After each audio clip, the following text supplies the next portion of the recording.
Have you ever picked up your phone to check the time and looked up 40 minutes later?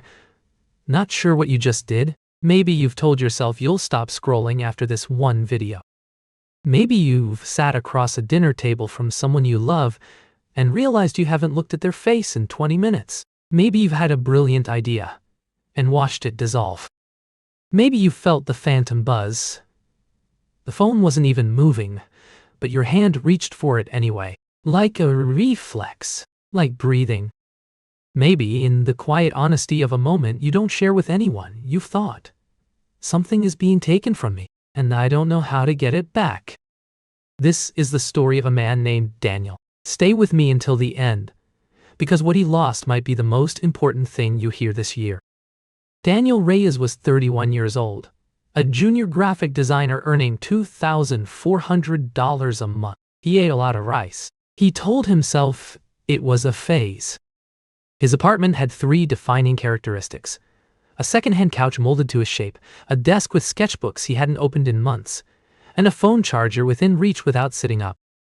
He had arranged his life around the phone without realizing he'd done it. Alarm at 7:15, snooze until 7:40, scroll Instagram for 20 minutes, still horizontal in bed.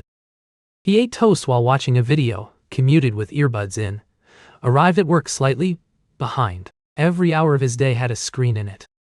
The workday was decent work, punctuated by compulsive checks, notifications, headlines, Reddit threads he didn't care about, but couldn't stop reading. He fell asleep to a podcast. He did it again the next day, and the next, home by 6:30, couch by 6:35, phone in hand by 6:36. The painful truth he returned to, usually around midnight, was this: he used to be a person who made things. In college, he'd filled sketchbooks with illustrations entirely his own.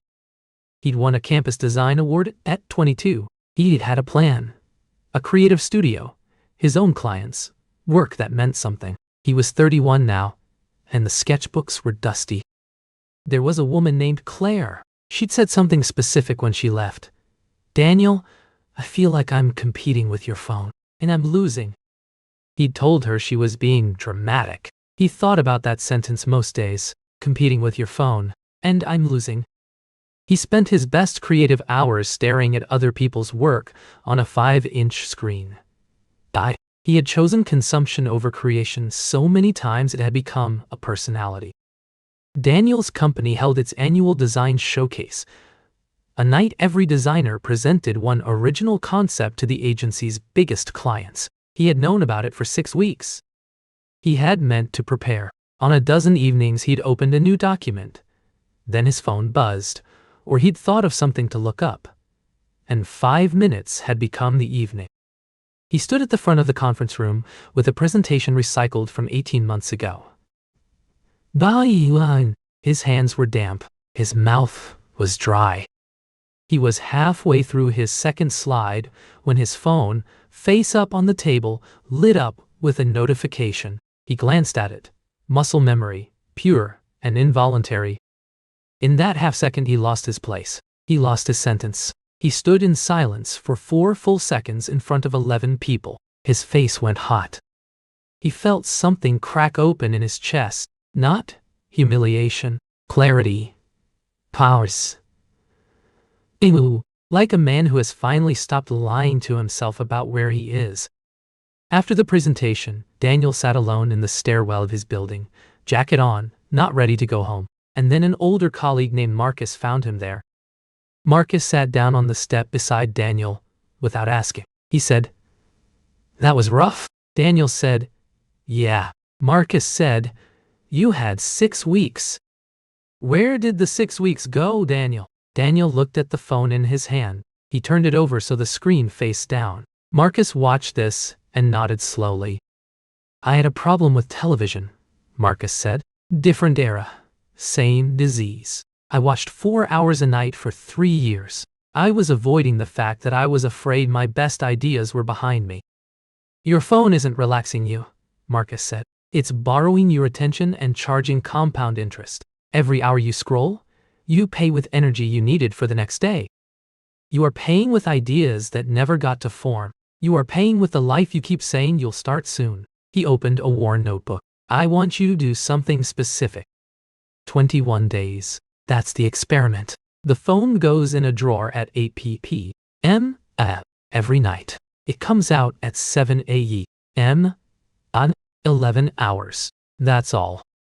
No apps on the first screen. Move them to page 3.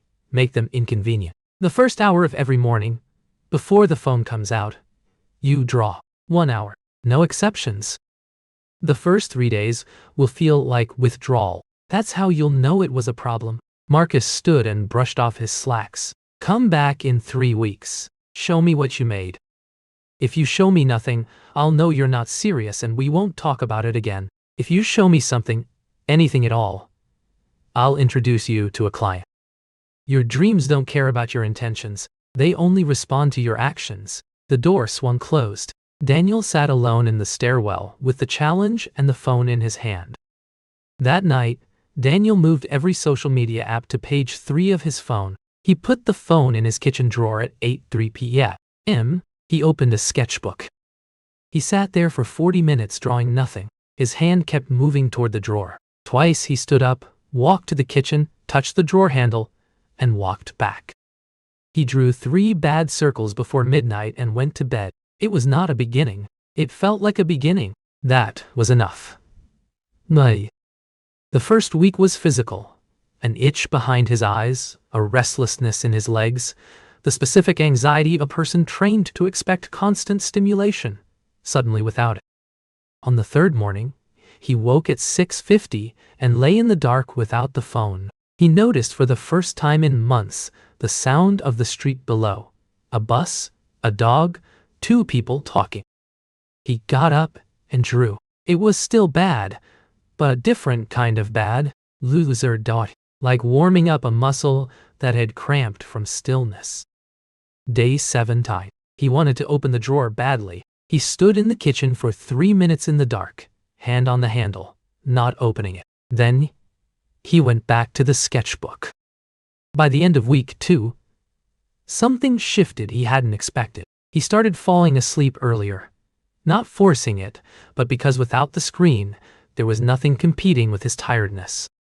His mind in the mornings felt uncluttered, like a room before anyone else had moved through it. He began filling the sketchbook faster. The ideas came from somewhere deeper.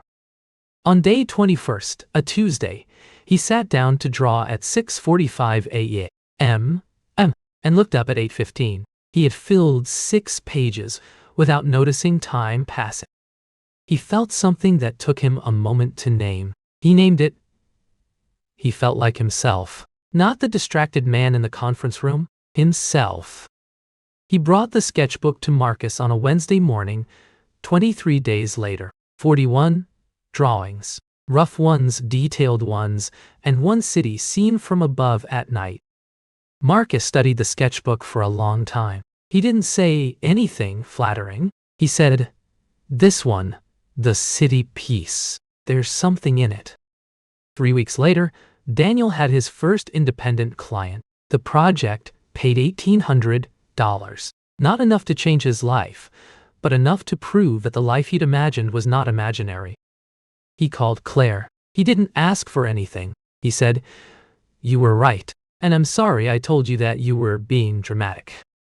"What changed?" she asked. He said, "I started noticing what I was actually doing with my hours." They talked for 40 minutes. He didn't check his phone once.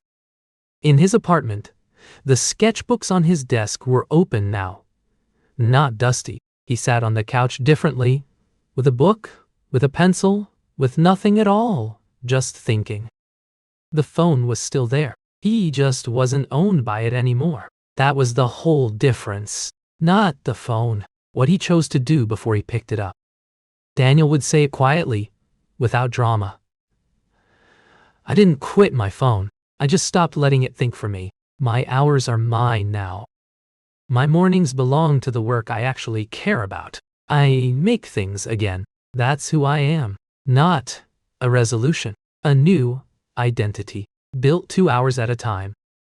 Here is your challenge. Tonight, at 8 p.m. Put your phone in a drawer. Not across the room. In a drawer. Out of sight. Set a time, it comes back. 7 a.m. on. Step 2. Move every social media app off your first screen. Bury them on page 3. Make them inconvenient. Friction saves lives. Step 3. Tomorrow morning, before the phone comes out of the drawer, spend 30 minutes with something you've been putting off. 30 minutes of yourself before the world gets its 30 minutes of you. 21 days. Digay, that's the experiment. Not forever, just 21 days. Drop I'm taking it back in the comments right now. I read every single one. Share this with someone who you've watched disappear into their screen. They might not know what's happening to them. You might be the one who helps them see it. Subscribe. Every week I bring you a story like Daniel's. Stories about real change and exactly what it takes. Not inspiration, instructions. There is a difference. Your life is not in that phone. It's waiting for you on the other side of the drawer. The only question is whether you'll open it or stay inside the screen.